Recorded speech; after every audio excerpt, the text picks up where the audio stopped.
بہت دنوں کی بات ہے کہ کسی ملک کے ایک انصاف پسند بادشاہ کا وزیر مر گیا۔ وہ وزیر بہت عقل مند اور نیک انسان تھا جو بادشاہ کو رعایا کی بھلائی کے لیے اچھے مشورے دیتا تھا۔ بادشاہ اس کو بہت عزیز رکھتا تھا اور اس پر مکمل بھروسہ کرتا تھا۔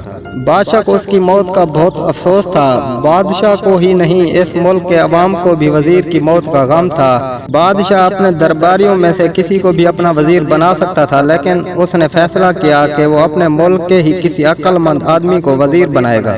بادشاہ اپنے ایک وفادار ملازم کے ساتھ رات کو بھیس بدل کر اپنی رعایا کے حالات جاننے کے لیے نکلتا تھا۔ اس طرح وہ خود ملک کے حالات سے واقفیت حاصل کرتا تھا کہ اس کی رعایا اپنے ملک اور بادشاہ کے بارے میں کیا سوچتی ہے۔ ایک بار آدھی رات کے وقت وہ شہر کی ایک گلی سے گزر رہا تھا کہ اندھیرے کی وجہ سے ایک آدمی سے ٹکرا گیا۔ بادشاہ نے پوچھا، تم کون ہو اور رات کے وقت یہاں کیا کر رہے ہو؟ اس شخص نے جواب دیا، میں اس شہر کا ایک شریف انسان ہوں اور بے وقوفوں کو عقل مند بنانے کے گر سکھلاتا ہوں۔ مجھے چوروں کا خوف نہیں ہے کیونکہ میرے پاس چوروں کے لیے کوئی چیز نہیں ہے۔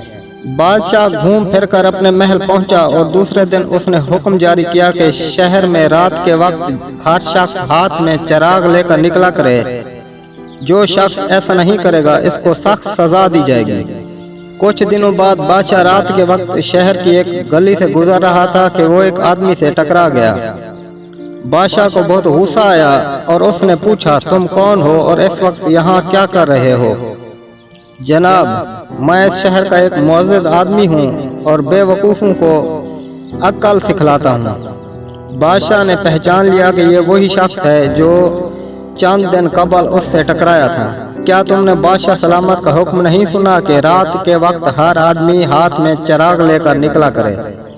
تم نے بادشاہ کے حکم کی تعمیل نہیں کی، اس لیے تم کو سخت سزا ملے گی۔ بادشاہ نے غصے میں کہا، جناب والا، میرے ہاتھ میں چراغ ہے، آپ دیکھ سکتے ہیں۔ اس آدمی نے جواب دیا، مگر یہ روشن کیوں نہیں ہے؟ جناب والا، بادشاہ سلامت کے حکم میں صرف اتنا ہے کہ ہر آدمی ہاتھ میں چراغ لے کر چلے، یہ حکم نہیں دیا کہ اس میں تیل بھی ہو اور وہ روشن بھی ہو۔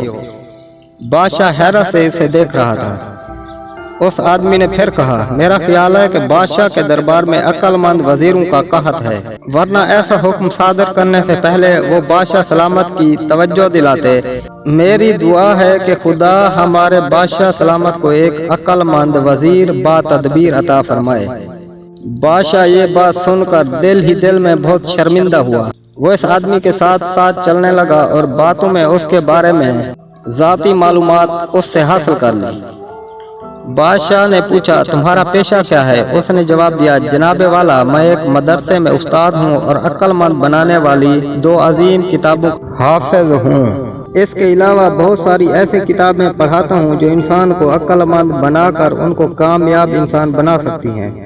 میرے استاد نے مجھ سے کہا تھا کہ اگر کوئی آدمی گلستان و بوستان کی حکایتوں کو سمجھ کر پڑھے، غور کرے، تو ایک دن وہ عقل مند ترین انسان بن کر کسی بادشاہ کے دربار میں جگہ پا سکتا ہے۔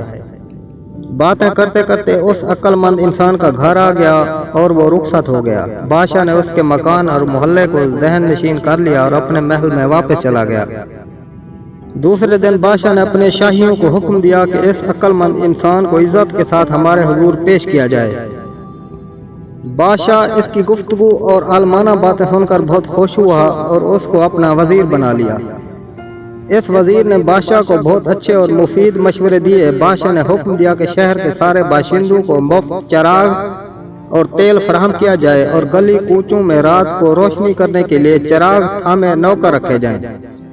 بادشاہ نے حکم دیا کہ استادوں کے علاوہ بھی شہر کے ہر شخص کو چاہیے کہ وہ شیخ سعدی شیرازی کی کتابیں گلستان و بوستان ضرور پڑھے۔